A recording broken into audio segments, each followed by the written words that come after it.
Hola de nuevo, bienvenidos a Real y Ficción. De este lado soy Héctor H.G. Quintana, escritor, no booktuber ni youtuber. Y quiero reflexionar con vosotros acerca de algo que no, como siempre, no le importa a nadie, pero de cómo la suerte, el azar, las simples casualidades, a veces juegan un papel crucial en la vida, en el éxito de algunos modelos empresariales y más concretamente en el arte. Y si afinamos aún más, en la novela, que es lo que yo quiero hablar hoy. Y lo haré a través de dos hechos que suceden muy lejos uno de otro, lejos geográficamente, pero están vinculados entre sí.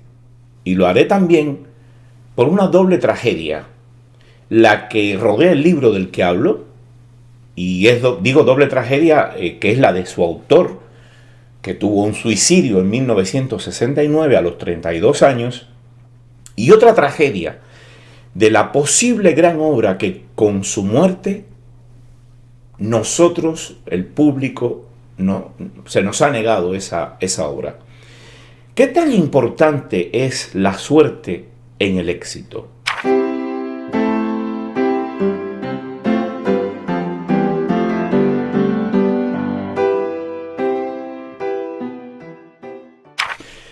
En 1976, el novelista Walker Percy, mientras daba clases de literatura en la Universidad de Loyola, empezó a recibir llamadas telefónicas de una desconocida.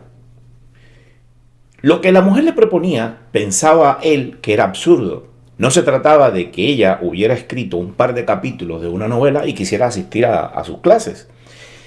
Lo que quería la mujer era que él leyera una novela entera que había escrito su hijo a principios de la década de 1960. Un hijo que se había suicidado 11 años antes. Bueno, ¿y por qué voy a querer yo hacer tal cosa?, le preguntó Percy a la mujer. Y la mujer le responde, porque es una gran novela. Cuenta Percy que con los años él había llegado a ser muy hábil en rehusar hacer todo lo que no deseaba. Y algo que en ese momento no deseaba era tratar con la madre de un novelista muerto. Y menos aún leer aquel manuscrito grande, según ella le había dicho, y que al parecer era una copia a papel carbón y que era apenas legible. Pero fíjense que la señora insistió. Un buen día se presentó en el despacho de Walker Percy, en la Universidad de Loyola, y le entregó el voluminoso manuscrito. El escritor cuenta que en ese momento él no tenía salida, solo le quedaba una esperanza. Bueno, bien, leer unas cuantas páginas y comprobar que era lo bastante malo el libro como para no tener que seguir leyendo. Claro, por su experiencia, dice Percy que a él solía bastarle con leer el primer párrafo de cualquier libro para saber si era bueno o malo. Su único temor, cuenta él, era que la novela no fuera lo suficiente mala o fuera lo bastante buena y tuviera que seguir leyendo. Empezó, obviamente, como esas cosas que a veces nos pasan a todos. A mí me pasó un poco con la novela de Murakami, One Q Ichi4, o sea, 1984, la de Murakami. Empezó el primer párrafo a leer Percy, vio que era bueno, siguió leyendo. La primera página le pareció decorosa, y la segunda buena, y la tercera muy buena, y siguió, y mientras leía, tenía la sensación, dijo Percy, de que no era tan mala como para dejarlo. Luego siguió leyendo con afán e interés, después con una emoción creciente, y por último con incredulidad. No era posible que fuera tan buena, pensó en ese momento. Todo esto, lo cuenta Walker Percy en el prólogo de la novela A Confederacy of Joneses, la conjura de los necios, de John Kennedy Toole. Cuando la terminó, la recomendó a la editorial de la Universidad de Luisiana, donde él trabajaba, en Loyola, y terminó desempeñando un papel decisivo en que el libro de Kennedy Toole viera la luz. Cuando se publicó en Estados Unidos, la novela fue un éxito muy lento, se cogió despacito, pero muy sostenido. Pasó de cierta resistencia editorial y cierta resistencia también a a aparecer en diarios reseñadas, al boca a boca. Y del boca a boca pasó al prestigio crítico y terminó convirtiéndose en un libro de culto y en un éxito de ventas que le permitió, un año después de la publicación, en 1981, ganar el Pulitzer. Pero a este éxito lento y pausado contribuyó otro hecho que ocurre a 8.000 kilómetros de la Universidad de Loyola, en otro idioma y con unas circunstancias muy diferentes. La historia la cuenta el editor, traductor y escritor Enrique Murillo en su libro Personaje secundario. Hacia finales de 1980, Jorge Herralde, fundador de una editorial no excesivamente conocida entonces, citó a Murillo en su despacho. Murillo había comenzado a trabajar de casualidad como traductor para Anagrama, dado que un amigo que ya lo hacía previamente, agotado del trabajo que estaba haciendo y deseando cambiar de aires, no podía terminar de traducir una biografía inmensa sobre James Joyce, y se la ofreció, claro, a Murillo. Pero bueno, esta es otra historia y no viene al caso de lo que vamos contando. Lo importante es que en el momento, en 1980, cuando Jorge Herralde cita a Enrique Murillo a su despacho, el editor le cuenta que le han ofrecido un libro que narra una anécdota en la que cierto joven autor norteamericano, al terminar una novela, fue ofreciéndola sucesivamente a diversas editoriales y ninguna quiso publicarla.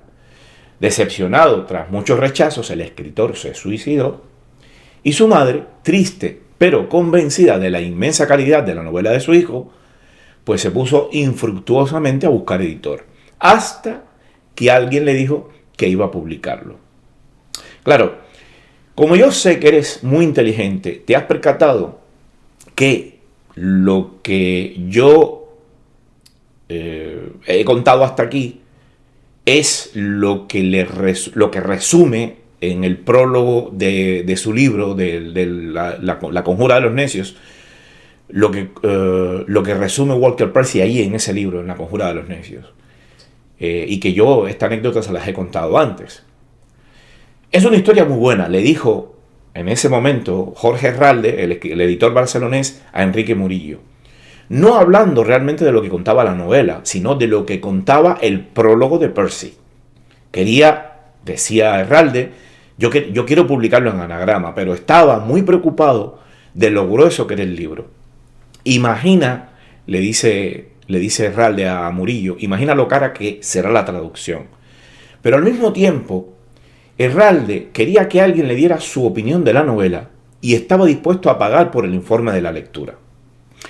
Murillo aclara en aquel momento que se percató de algo que estaba naciendo o había nacido muy poco tiempo en el mundo editorial español y que hasta ese momento no se tenía en cuenta. Y es el concepto de que una editorial buscara libros que se vendieran o que cuando menos recuperasen lo que se invertía en ellos. Y esto es algo que anteriormente, según tú puedes leer en el propio libro de Murillo, no se tenía en cuenta por las editoriales españolas.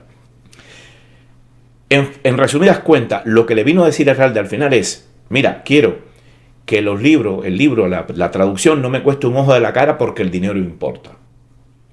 Si tú has leído Personaje secundario, el libro de Murillo, llegado a este momento de la lectura, uno ya sabe que el autor no tenía en aquel entonces mucha idea del mundo editorial y aún menos de los aspectos comerciales que rodean a este mundo, a la industria editorial.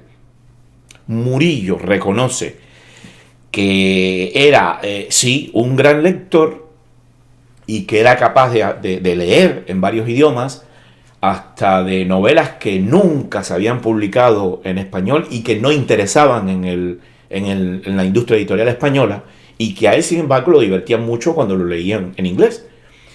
Y él, de alguna forma, aunque quizás no lo dice de forma directa, yo intuyo o creo entender de que él dice que tenía una especie de sexto sentido o intuición sobre lo que era una buena o mala novela. Pero lo que sí no sabía era si una novela podía ser vendible o no. Eso él no lo sabía. De hecho, su volumen de lecturas en 1980, en el momento de la reunión con Herralde, era inmenso y ecléctico, porque según él mismo cuenta, Murillo, había leído desde todo tipo de libros marxistas en editoriales de todo tipo españolas, hasta novelas reconocidas en el mundo anglosajón, y pasando por todo tipo de ensayos inentendibles, pero que hablaban de literatura, en lo que en francés llamamos la lengua de palo, y que eran sobre libros de literatura. Los cubanos seguramente, para que me entiendan mejor, es lo que llamamos en Cuba la metatranca, que habla pero no se entiende lo que dice. Había logrado Murillo incluso traducir al español algunas novelas que habían sido publicadas en España, pero de lo que él no tenía idea era de que si un libro debía ser publicado, y menos si iba a tener éxito. Y aquí no revelo ningún secreto, porque el propio Murillo lo reconoce en su libro. Dice él: de todo eso yo no tenía ni idea. Seguía siendo un adolescente mental que creía que la edición consistía en publicar solo obras gloriosas, obras maestras y todo eso. En cualquier caso, me iban a pagar por leer. Y esta vez una novela, lo que me parecía casi un privilegio. Aunque se tratara de leer una novela larguísima por unas migajas. Se refiere a que iba a leer por muy poco dinero. Es obvio que yo no sabía de nada en cuanto a lo que un libro vendía o no, y menos acerca de cuánto suponía vender mucho para un libro extenso cuya traducción iba a ser cara. Murillo dice que entregó el informe donde escribió que, tal como deseaba saber el editor, o sea, como quería saber Herralde, era una novela que sí gustaría a muchos lectores, y que esa opinión llevó a Herralde a hacer una oferta muy jugosa a la Universidad de Loyola por el libro de Kennedy Toole. No recuerdo las cifras, pero creo que eran 1000, lo miro para saber exacto, creo que eran $1000 como anticipo, con el 6% hasta 5000 ejemplares, 8% hasta 10.000 ejemplares y 10% en adelante. La decisión que se tomó a él no se la informaron, aclara Murillo, y es normal dado que él no tenía ningún poder ni cargo en la empresa, pero sí es consciente de que la decisión de la editorial se basó en lo que él contó de la novela, ya que apenas hubo tiempo tras el informe que él hizo de que nadie más leyera el original para reforzar o contradecir su criterio. Hablando de ese informe y cómo influyó en la decisión de Herralde de publicar la novela, comenta Murillo: ¿por qué se le pasó ese pánico a publicar un libro cuya traducción sería tan cara, de un autor absolutamente desconocido, que encima estaba muerto y no podía hacer promoción? En el informe hablé sobre todo del humor. Dije que te reías a carcajada limpia.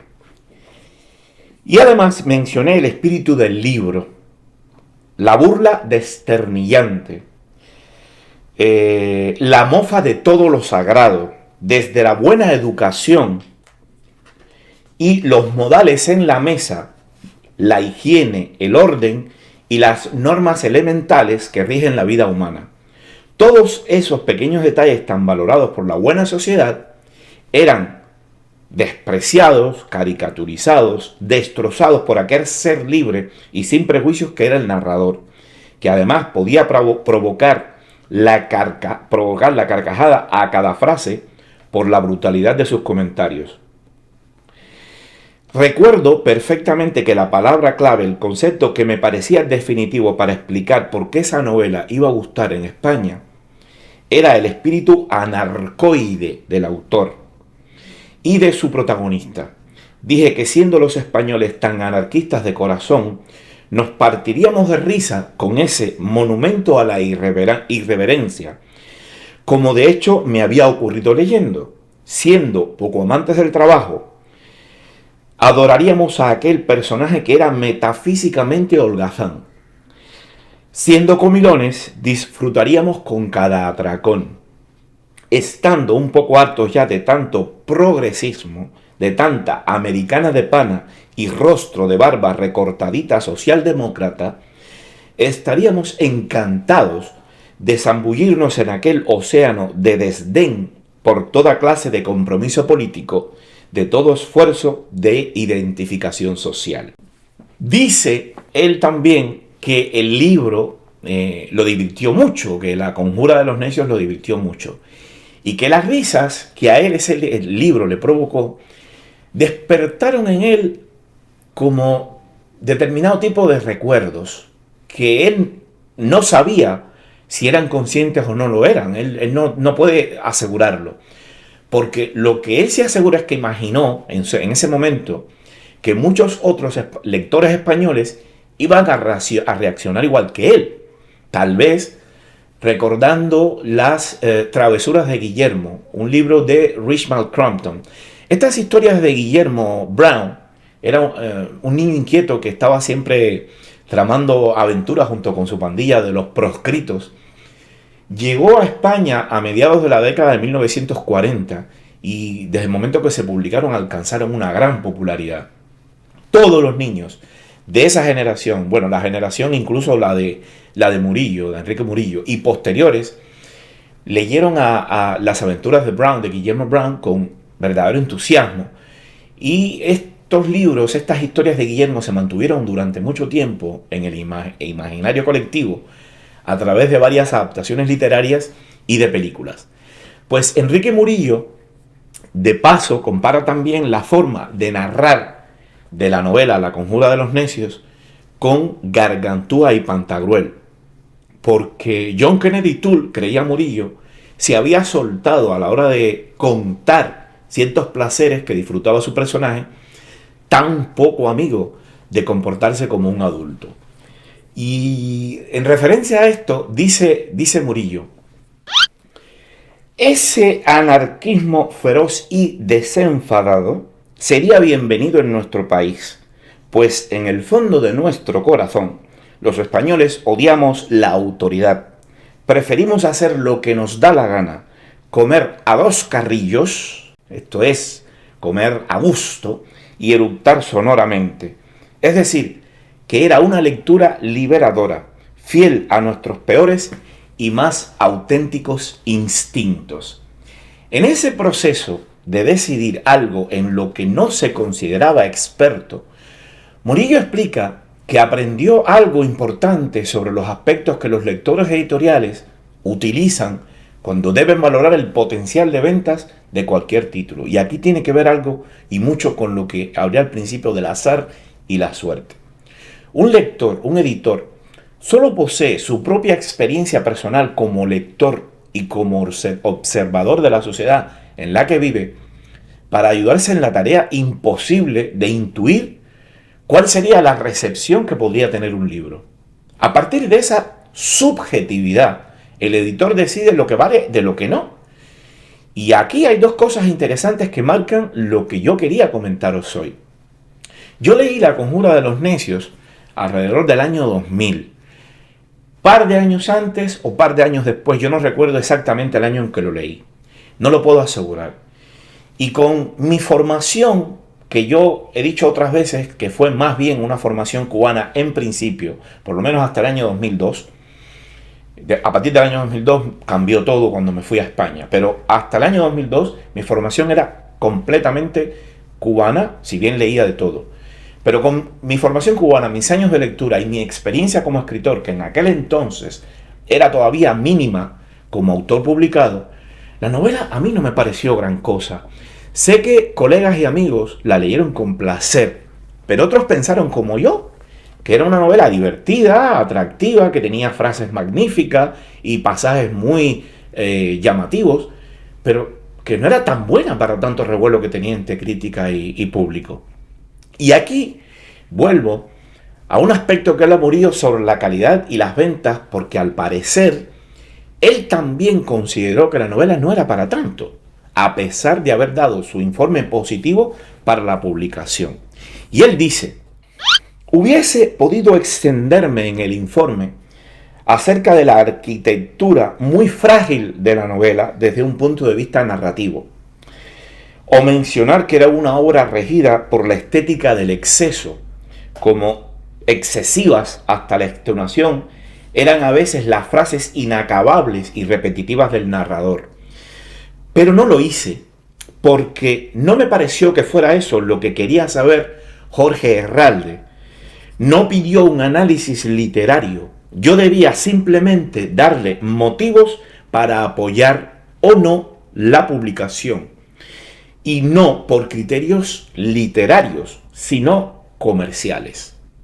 Aprendí la lección.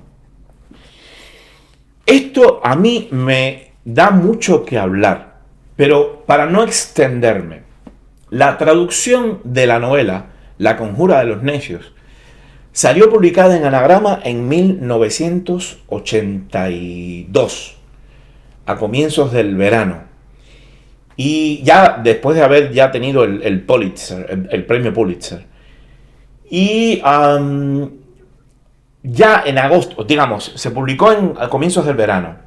Y en agosto, 2 meses, mes y medio después, Jorge Herralde escribe a Sergio Pitol que la novela había sido un éxito tremendo, tan tremendo, que la segunda edición, hecha en septiembre, un mes después de agosto, se había agotado en 3 días. Y en ese momento que estaba escribiéndole él, estaba haciendo la tercera edición a toda prisa, porque los libreros histéricos, dice Herralde, no paraban de llamar pidiéndole más ejemplares. El éxito de ventas obtenido por La Conjura de los Necios era tan inmenso que había dejado muy pequeño el de las novelas más vendidas del momento en España en 1982, que eran las del ciclo Ripley de Patricia Highsmith. Si las novelas de Highsmith vendieron con el tiempo algunas decenas de miles de libros, que era mucho en 1962, La Conjura de los Necios la superó en muchos centenares de miles de libros en sus muy diversas ediciones y formatos. Y ahora yo digo, ¿te imaginas la suerte que tuvo Herralde? La suerte que tuvo Anagrama, el lector español, la propia madre de Kennedy Toole, y suma aquí a quien quieras, el editor de la Universidad de Loyola, no sé, la suerte que tuvieron todos de que la publicación del libro haya sido una decisión de un lector concreto como Enrique Murillo, que no era un especialista, y no con uno que sí tuviera experiencia profesional. A ver, probablemente el profesional hubiera dado el mismo informe, pero igual no.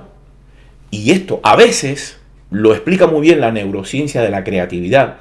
Los que saben mucho sobre un tema se encierran en un círculo vicioso y actúan en función de su experiencia y esperan que algo que analizan cumpla con esa experiencia y termina dando los mismos pasos que se deberían hacer, pero no se salen de ese deberían para pensar de forma diferente.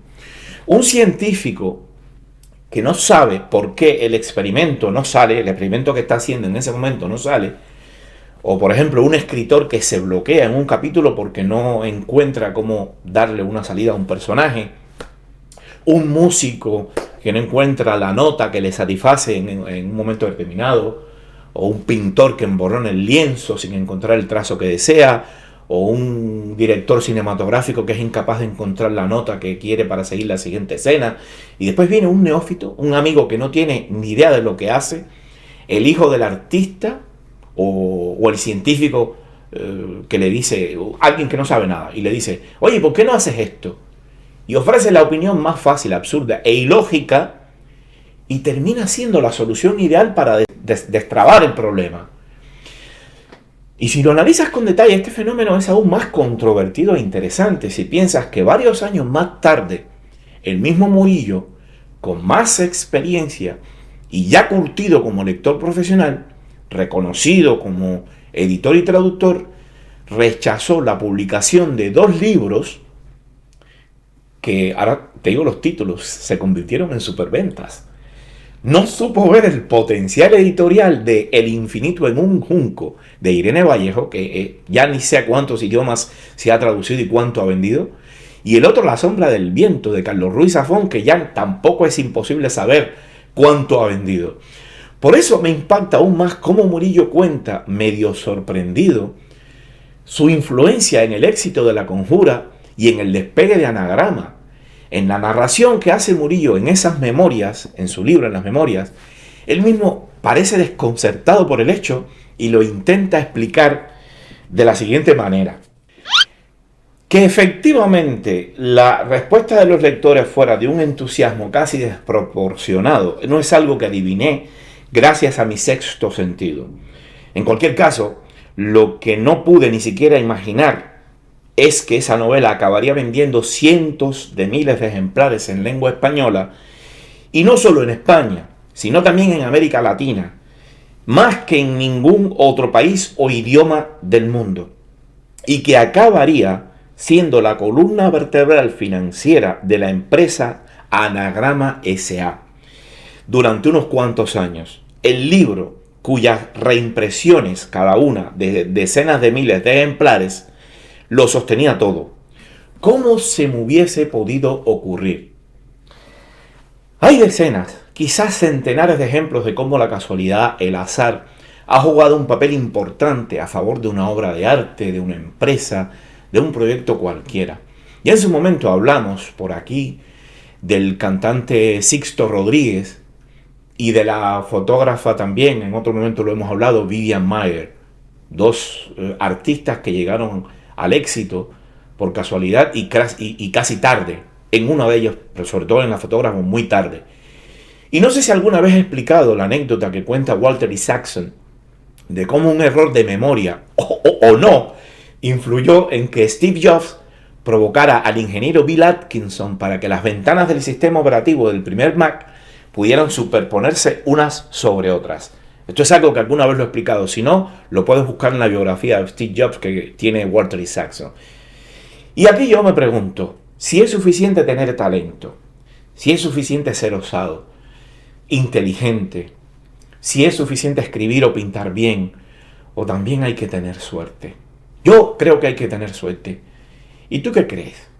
Me cuentas en los comentarios y te recuerdo a ti, escritor, lector, que quieres entender los trucos de la ficción y cómo escribir o leer mejor novelas y otros textos narrativos, suscribirte a Realificción y dar a la campanita y al me gusta en estos vídeos. A ti no te va a costar más que un clic o dos y nos ayudas tanto que no imaginas. Soy Héctor, encuentras mis libros en librerías y redes como H.G. Quintana, como les he dicho antes. Escribo novelas y ensayos sobre técnicas creativas o narrativas en literatura y cine. Puedes escribir o solicitar servicios editoriales y literarios de todo tipo a contacto@realificción.com. No dejes de suscribirte si aún no lo estás. Gracias por estar del otro lado y hasta el siguiente